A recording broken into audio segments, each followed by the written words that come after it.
سیدتنا ام ہانی رضی اللہ تعالی عنہ روایت فرماتی ہیں کہ نبی کریم صلی اللہ علیہ وآلہ وسلم نے ارشاد فرمایا، میری امت اس وقت تک ذلیل اور رسوا نہیں ہوگی جب تک ماہ رمضان کا حق ادا کرتی رہے گی۔ عرض کی گئی، یا رسول اللہ صلی اللہ علیہ وسلم، آقا رمضان المبارک کا حق ضائع کرنے میں امت کا ذلیل اور رسوا ہونا کیا ہے؟ فرمایا، اس ماہ میں ان کا حرام کاموں کا کرنا۔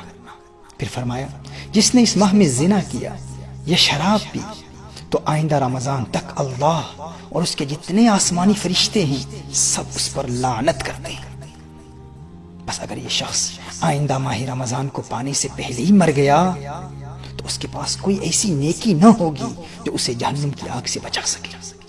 بس تم ماہ رمضان کے معاملے میں ڈرو، کیونکہ جس طرح اس ماہ میں باقی مہینوں کے مقابلے میں نیکیاں بڑھا دی جاتی ہیں، اسی طرح گناہوں کا بھی معاملہ ہے۔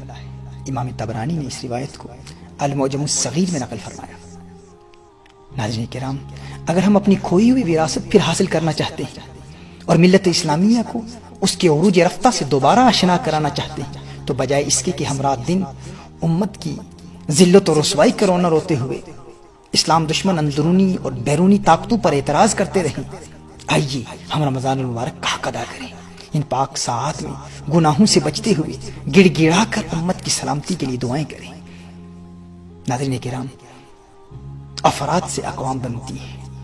اگر ہم اپنی انفرادی زندگی میں رمضان المبارک میں تبدیلی لانے میں کامیاب ہو گئے تو رفتہ رفتہ سارے معاشرے میں انقلاب پیدا ہو جائے گا اور اللہ ملت اسلامیہ کو اس کا کھویا ہوا وقار پھر عطا فرمائے گا۔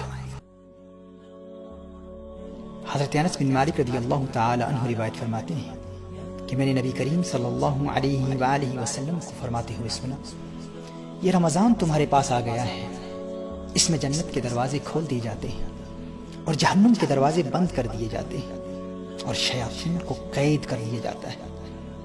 محروم ہے وہ شخص جس نے رمضان کو پایا اور اس کی مغفرت نہ ہوئی، کہ جب اس کی رمضان میں مغفرت نہ ہوئی تو پھر کب ہوگی؟ اس روایت کو مجموع الزوائد میں نقل کیا گیا ہے۔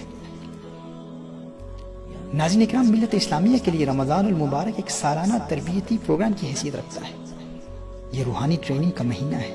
اگر اس مہینے میں ہم نے کامیاب ٹریننگ حاصل کر لی تو باقی 11 مہینوں میں بھی کامیابی ہمارے قدم چومے گی۔ ہاں، اگر اس ایک مہینے میں ہم ٹریننگ میں ناکام ہو گئے تو بعد میں کامیابی حاصل کرنا بہت مشکل ہو جاتا ہے۔ ناظرین کرام، اسے اس مثال سے سمجھنے کی کوشش کیجیے۔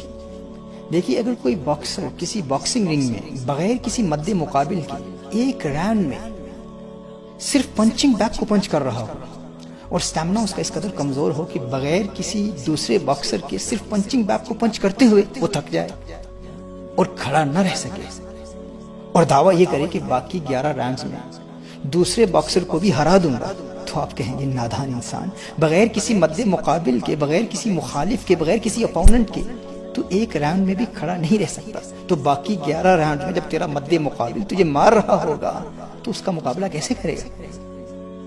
ناظرین کرام، اسی طرح سال کے 12 مہینوں میں یہ ایک مہینہ ہے رمضان المبارک، جس میں ہمارا دشمن قید کر دیا جاتا ہے۔ اب رنگ میں ہم اکیلے ہیں، کوئی حملہ کرنے والا نہیں ہے، پھر بھی ہم نمازیں قضا کر رہے ہیں، پھر بھی ہم حرام موویز دیکھ رہے ہیں، پھر بھی ہم غیبتیں کر رہے ہیں، پھر بھی ہم گناہوں کا ارتکاب کر رہے ہیں، اور دعویٰ یہ ہے کہ بعد میں ہم ضرور نیک بن جائیں گے اور مغفرت حاصل کر لیں گے۔ تو کوئی بھی سمجھدار شخص کہے گا کہ جب رمضان شریف میں شیطان بند ہے، کوئی حملہ کرنے والا دشمن ہے ہی نہیں، تو پھر بھی گناہوں کا ارتکاب کر رہا ہے۔ جب حملہ کرنے والا آزاد ہو جائے گا تو پھر تو کیسے مغفرت حاصل کرے گا؟ اس لیے میرے آقا صلی اللہ علیہ وآلہ وسلم نے ارشاد فرمایا، محروم ہے وہ شخص جسے رمضان ملا لیکن مغفرت نہ ملی۔ اگر رمضان میں مغفرت نہ ملی تو پھر کب ملے گی؟ تو آئیے ناظرین کرام، اس پاک مہینے میں ہم اپنے آپ کو اس قدر مضبوط بنا لیں کہ باقی 11 راؤنڈز میں شیطان پر غالب آ جائے۔ اللہ جل وعلا سے دعا ہے کہ خالق کائنات ہمیں اس پاک مہینے کی قدر کرنے کی توفیق عطا فرمائے اور اس پاک مہینے میں شریعت مطہرہ کے احکام پر عمل کرنے کی توفیق عطا فرمائے۔ آمین۔